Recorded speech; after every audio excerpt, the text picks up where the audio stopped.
ॐ भूर्भुवः स्वः तत्सवितुर्वरेण्यं भर्गो देवस्य धीमहि धियो यो नः प्रचोदयात्। जय श्री कृष्ण मेरे सनातनी बंधुओं। महाभारत के पिछले अंक में हम लोगों ने अध्ययन किया कि किस प्रकार जो है वो द्रौपदी का स्वयंवर का आयोजन होता है। उसमें कोई भी राजा सफल नहीं होते हैं, परंतु अंत में अर्जुन जो है वो लक्ष्य भेदन में सफल होता है और उसके पश्चात द्रौपदी जो है अर्जुन को वरमाला पहना करके पति के रूप में उसका वरण कर लेती है। महाभारत के इस अंक में हम लोग अध्ययन करेंगे किस प्रकार ये जो उपस्थित जो राजा थे स्वयंवर में वो विवाद करते हैं, इसका विरोध करते हैं और उसके पश्चात पांडवों का उनसे युद्ध होता है और युद्ध में सबको पराजित करने के पश्चात फिर वो द्रौपदी को अपने साथ ले करके उस कुम्हार के घर में अपनी माता कुंती के पास पहुंचते हैं। उसके बारे में हम लोग इसमें अध्ययन करेंगे। जब द्रौपदी जो है वो अर्जुन के गले में वरमाला डाल देती है, तब वहाँ जो उपस्थित राजागण हैं वो इसका विरोध करने लगते हैं। निर्णय हो जाता है कि द्रौपदी का विवाह जो है उस अर्जुन जो कि ब्राह्मण वेश में है उसके साथ किया जाएगा। तब वो जितने क्षत्रिय वहाँ उपस्थित हैं वो इसका विरोध करने लगते हैं। वो कहते हैं कि ये स्वयंवर जो है वो क्षत्रियों के लिए होता है और इसमें ब्राह्मण जो है इस प्रकार एक क्षत्रिय कन्या को जीत करके उससे विवाह नहीं कर सकता है। और इसमें वो राजा द्रुपद को जो है वो सभी राजा दोषी मानने लगते हैं और वो विचार करते हैं कि ये सभी क्षत्रियों का ये द्रुपद जो है उसने अपमान किया है, इसीलिए वो इस प्रकार का आरोप लगा करके और वो कहते हैं कि हम लोगों को इस राजा द्रुपद को मार देना चाहिए, उसका वध कर देना चाहिए, क्योंकि इसने हम सभी क्षत्रियों का अपमान किया है। और इसके पश्चात वो सभी मिल करके द्रुपद पर धावा बोल देते हैं, आक्रमण कर देते हैं। तब यहाँ पर दिया गया है कि अर्जुन और भीम जो है अपने धनुष के साथ और वो द्रुपद की सुरक्षा में खड़े हो जाते हैं। और उसके पश्चात माने अर्जुन और भीम जो है उन सभी राजा लोगों से युद्ध करने लगते हैं। यहाँ पर दिया गया है कि भीम जो है वो शल्य से युद्ध करने लगता है और अर्जुन जो है वो कर्ण से युद्ध करने लगता है।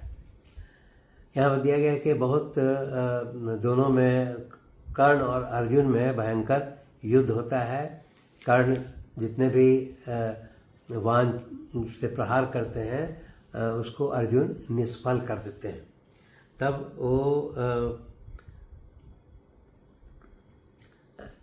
कर्ण जो है बहुत आश्चर्यचकित होता है और वो कहता है कि तुम कौन हो, तुम ब्राह्मण पुत्र नहीं लगते हो, क्योंकि अर्जुन के अलावा कोई भी मेरे इन वानों को जो है वो निष्फल नहीं कर सकता है।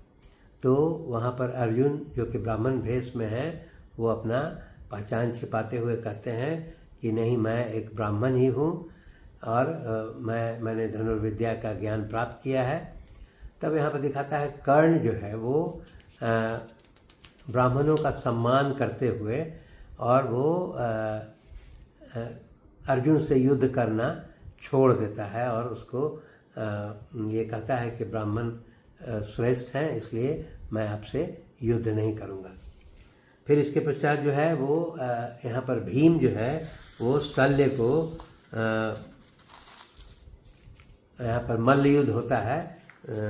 तो वहाँ पर दिया गया है कि शल्य को जो है वो उठा करके भूमि पर पटक देते हैं। मतलब वहाँ पर पांडवों का जो है वो विजय होता है और सभी जो राजा जो द्रौपदी के स्वयंवर का विरोध कर रहे थे वो पराजित हो जाते हैं।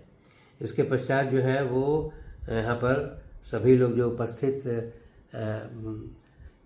कृष्ण बलराम इत्यादि सब जो श्रेष्ठ लोग थे वो समझाते हैं कि ये ब्राह्मण जो है निश्चित तौर पर श्रेष्ठ है और इसने दिए गए शर्त के हिसाब से द्रौपदी का वरण किया है, इसीलिए इसमें उनका विरोध हम लोग को नहीं करना चाहिए।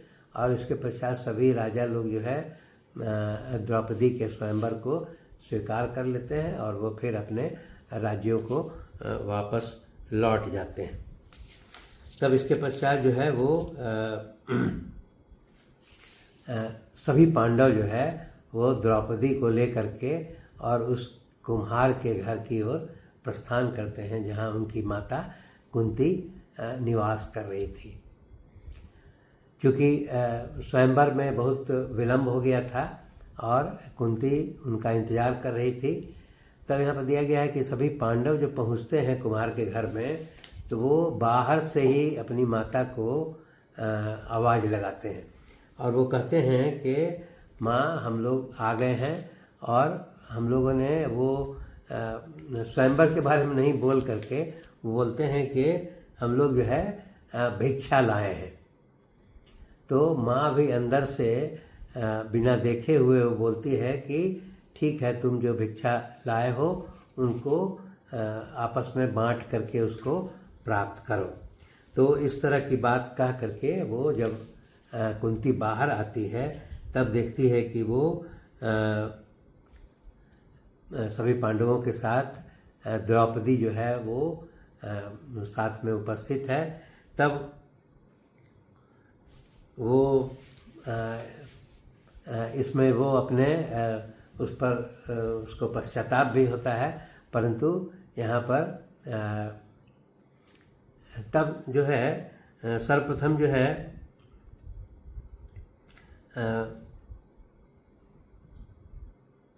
युधिष्ठिर वहाँ पर पहल करते हैं।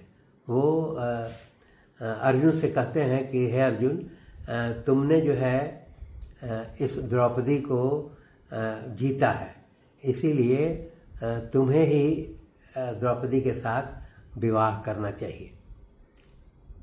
युधिष्ठिर जो है ये प्रस्ताव अर्जुन को देते हैं, परंतु अर्जुन यहाँ पर इनकार करते हैं।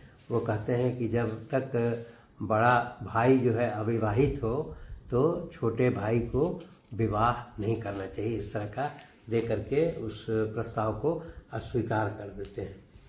यहाँ पर दिया गया है कि द्रौपदी जो है परम सुंदरी है, असीम सुंदरी है और वो उसके सौंदर्य से पांचों पांडव जो है वो प्रभावित है। यहाँ पर दिखाता है कि युधिष्ठिर जो है वो भीम, अर्जुन, नकुल और सहदेव अपने चारों भाइयों को देखते हैं और वो ये महसूस करते हैं कि चारों भाई जो है वो द्रौपदी के सौंदर्य से प्रभावित हैं। इसीलिए यहाँ पर युधिष्ठिर निर्णय करते हैं। फिर उन्हें वो कृष्ण द्वैपायन या वेद व्यास का दिया गया सलाह भी याद आता है कि तुम इस प्रकार का कोई कार्य नहीं करना जिससे कि पांचों भाइयों में कोई फूट हो जाए, विवाद हो जाए। तो ये सब याद करके युधिष्ठिर जो है वो यही निर्णय देते हैं कि ठीक है, ये द्रौपदी जो है हम सभी पांचों भाइयों की पत्नी होगी, इस प्रकार का निर्णय देते हैं। तो इस प्रकार ये निर्णय हो जाता है कि द्रौपदी जो है वो पांचों भाइयों से विवाह करेगी। यहाँ पर दिया गया है कि उस कुम्हार के घर में जब ये द्रौपदी को लेके पहुँचते हैं तो कृष्ण और बलराम, चूँकि उन्होंने इन सभी पांडवों को पहचान लिया था, इसलिए वे भी जो है वो छिप करके कुम्हार के घर में जाते हैं और वो अपना परिचय देते हैं और वो कहते हैं कि ये बहुत प्रसन्नता व्यक्त करते हैं कि हम लोग को ये जानकर प्रसन्नता हुई कि आप लोग जो है वो उस खांडव वन में वारणावत में उस लाक्षागृह में जलाए गए अग्नि से बच करके जीवित हैं, इसलिए हम लोग को ये प्रसन्नता हुई है। और ये इस तरह का कह करके वो ये भी बताते हैं कि मैं अभी किसी पर ये भेद प्रकट नहीं करूँगा और मैं फिर यहाँ से वापस लौट जाऊँगा। तो इस प्रकार जो है कि वो कृष्ण बलराम भी जो है वहाँ पर आकर के उनको आशीर्वाद देते हैं। दूसरी ओर जो है जब सभी पांडव जो है द्रौपदी को पांचाल देश के राजमहल से लेकर के उस कुम्हार के घर में प्रस्थान करते हैं, तो द्रुपद के पुत्र जिसका नाम धृष्टद्युम्न था, अर्थात द्रौपदी का जो भाई था, वो पांडवों के पीछे पीछे छिप करके चला आता है और पीछे छिप करके वो फिर कुम्हार के घर में छिप करके पांडवों के सभी वार्तालाप को सुनता है और उसको कैसे उन्होंने क्या क्या बात किया, किस प्रकार रहने सहने लगे, वो सब उसका वो छिप करके देखता है और देख करके फिर वो उसको ये शंका होती है कि ये निश्चित तौर पर कोई ब्राह्मण पुत्र नहीं है। वो वापस लौट करके अपने पिता द्रुपद को बताता है कि मैंने उन ब्राह्मण पुत्रों को देखा जो कि एक कुम्हार के घर में ठहरे हुए हैं और उनके साथ एक वृद्ध माता है उनकी, और द्रौपदी को वे लोग वहीं ले करके गए हैं।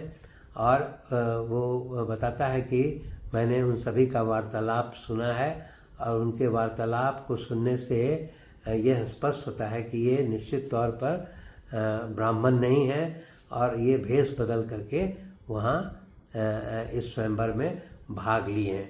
इसलिए वो अपने पिता को यह सलाह देता है कि आप एक पुरोहित को उनके पास भेजिए जिससे कि ये पता लगाया जा सके कि ये कौन लोग हैं। तो द्रुपद जो है वो धृष्टद्युम्न के सलाह के आधार पर एक पुरोहित को जो है वो कुम्हार के घर में भेजता है और वो पुरोहित जो है आकर के सभी पांडवों से पूछता है कि मैं जो है वो द्रुपद का पुरोहित हूँ, और वो द्रुपद जो है वो